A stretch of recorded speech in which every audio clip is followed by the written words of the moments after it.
ನಮಸ್ಕಾರ. ಕಾಯಿ ಒಬ್ಬಟ್ಟು ಅಥವಾ ಕಾಯಿ ಹೋಳಿಗೆ ಯಾವ ರೀತಿ ಮಾಡೋದು ಅಂತ ನೋಡೋಣ. ಬೇಕಾಗಿರೋ ಸಾಮಗ್ರಿಗಳು: ನೆನೆಸಿರೋ ಅಕ್ಕಿ ಒಂದು ಅರ್ಧ ಕಪ್ ತೊಗೊಂಡಿದ್ದೀನಿ, ಒಂದು 3 ಟೇಬಲ್ ಸ್ಪೂನ್ ಗಸಗಸೆ ತೊಗೊಂಡಿದ್ದೀನಿ, 10 ರಿಂದ 15 ಏಲಕ್ಕಿ ತೊಗೊಂಡಿದ್ದೀನಿ, 1.5 kg ಆಗೋವಷ್ಟು ನಾನು ಇಲ್ಲಿ ಒಣ ಕೊಬ್ಬರಿ ತುರಿದಿಟ್ಕೊಂಡಿದ್ದೀನಿ. ಅಂದರೆ ಕೊಬ್ಬರಿ ಒಣಗಿದ್ರೆ ಚೆನ್ನಾಗಿರುತ್ತೆ ಒಬ್ಬಟ್ಟು. ಮತ್ತು ನಾನು ಇಲ್ಲಿ ಉಂಡೆ ಬೆಲ್ಲ ತೊಗೊಂಡಿದ್ದೀನಿ. ಉಂಡೆ ಬೆಲ್ಲ ತೊಗೊಂಡ್ರೆ ಒಬ್ಬಟ್ಟು ಚೆನ್ನಾಗಿ ಬರುತ್ತೆ ಅಂತ ಉಂಡೆ ಬೆಲ್ಲನ ಕುಟ್ಟಿ ಪುಡಿ ಮಾಡಿ ಇಟ್ಕೊಂಡಿದ್ದೀನಿ. ಇವಾಗ ಪಾಕ ಮಾಡ್ಕೊಳ್ಳೋಣ. 1 kg ಬೆಲ್ಲಕ್ಕೆ 1/4 ಗ್ಲಾಸಷ್ಟು ನೀರು ಹಾಕಿದ್ದೀನಿ. ಚೆನ್ನಾಗಿ ಕರಗಲಿ ಬೆಲ್ಲ ಎಲ್ಲ. ಒಂದು 10 ರಿಂದ 15 ನಿಮಿಷ ಈ ಬೆಲ್ಲ ಎಲ್ಲ ಕರಗಿಸಿರೋ ಪಾಕ ನೋಡ್ರಿ ಈ ಥರ ಬಂದಿದೆ. ಇದನ್ನು ನಾನು ಒಂದು ಬಟ್ಲಿಗೆ ಸೋಸ್ಕೊತಾ ಇದ್ದೀನಿ. ಸೋಸಿ ಆದಮೇಲೆ ಒಂದು ಗ್ರೈಂಡ್ರ್ ಇದ್ದರೆ ಗ್ರೈಂಡ್ರ್ ತೊಗೊಳ್ಳಿ, ಅಥವಾ ಮಿಕ್ಸಿ ಇದ್ದರೆ ಮಿಕ್ಸಿ ತೊಗೊಳ್ರಿ. ಇದಕ್ಕೆ ತುರಿದಿಕ್ಕಿರೋ ಕೊಬ್ಬರಿ ಮತ್ತು ನೆನೆಸಿಟ್ಟಿರೋ ಅಕ್ಕಿ, ಗಸಗಸೆ, ಏಲಕ್ಕಿ ಇವನ್ನೆಲ್ಲ ಹಾಕ್ಕೊಂಡು ಚೆನ್ನಾಗಿ ನಾನು ರುಬ್ಕೊತಾ ಇದ್ದೀನಿ. ಜಾಸ್ತಿ ಪೇಸ್ಟ್ ಮಾಡ್ಕೊಬೇಡ್ರಿ, ಚೆನ್ನಾಗಿ ಬರಲ್ಲ ಒಬ್ಬಟ್ಟು. ಜಾಸ್ತಿ ನುಣ್ಣಗೂ ಮಾಡ್ಕೊಬೇಡ್ರಿ, ಜಾಸ್ತಿ ರಫು ಮಾಡ್ಕೊಬೇಡ್ರಿ.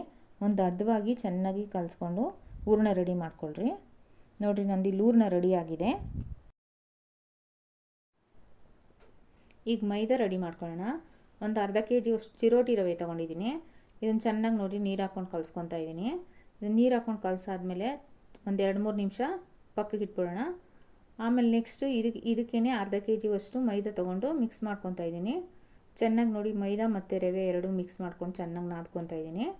ಚೆನ್ನಾಗಿ ನಾದ್ಕೊಂಡು ಎಣ್ಣೆ ಹಾಕ್ಕೊಂಡು, ಇದಕ್ಕೆ ಎಣ್ಣೆ ನೀರು ಹಾಕ್ಕೊಂಡು ಚೆನ್ನಾಗಿ ನಾದ್ಕೊಂಡು ಒಂದು ಅರ್ಧ ಗಂಟೆ ಇದನ್ನು ಚೆನ್ನಾಗಿ ಕಲಸಿದ್ದನ್ನು ರೆಸ್ಟ್ ಮಾಡೋಕ್ಕೆ ಬಿಟ್ಬಿಡೋಣ. ನೆನ್ಕೊಂಡಿರುತ್ತೆ. ಅಷ್ಟೊತ್ತಿಗೆ ಉಂಡೆ ಮಾಡ್ಕೊಳ್ಳೋಣ. ಇವಾಗ ಒಬ್ಬಟ್ಟು ತಟ್ಟೋಣ. ಮೊದಲಿಗೆ ನೋಡಿರಿ, ನಾನು ನಮ್ಮ ಮನೇಲಿ ಇರೋ ಪೇಪರ್ನೇ ನಾನು ಒಂದು 2 ರೌಂಡಾಗಿ ಕಟ್ ಮಾಡ್ಕೊಂಡಿದ್ದೀನಿ. ಈ ಪೇಪರ್ ನಿಮಗೆ ಮಾರ್ಕೆಟಲ್ಲಿ ಸಿಗ್ತೈತೆ. ಒಬ್ಬಟ್ಟು ತಟ್ಟೋ ಪೇಪರ್ ಕೊಡಿ ಅಂದರೆ ಕೊಡ್ತಾರೆ. ನೋಡಿ, ನಾನು ಒಂದು ನಿಂಬೆಹಣ್ಣು ಗಾತ್ರದ್ದು ಮೈದಾನ ತೊಗೊಂಡು ನನ್ನ ಅಂಗೈಗೆ ಕರೆಕ್ಟಾಗಿ ಸಮನಾಗಿ ಬರೋಂಗೆ ಸ್ಪ್ರೆಡ್ ಮಾಡ್ಕೊತಾ ಇದ್ದೀನಿ. ಅದಕ್ಕೆ ಹೂರ್ಣದ ಉಂಡೆ ಇಟ್ಬಿಟ್ಟು ಕರೆಕ್ಟಾಗಿ ಮಾಡ್ಕೊತಾ ಇದ್ದೀನಿ. ನೋಡಿ, ಎಲ್ಲೂ ದಪ್ಪ ಸಣ್ಣ ಏನು ಬರಬಾರ್ದು, ಎಲ್ಲ ಈಕ್ವಲಾಗಿ ಬರಬೇಕು.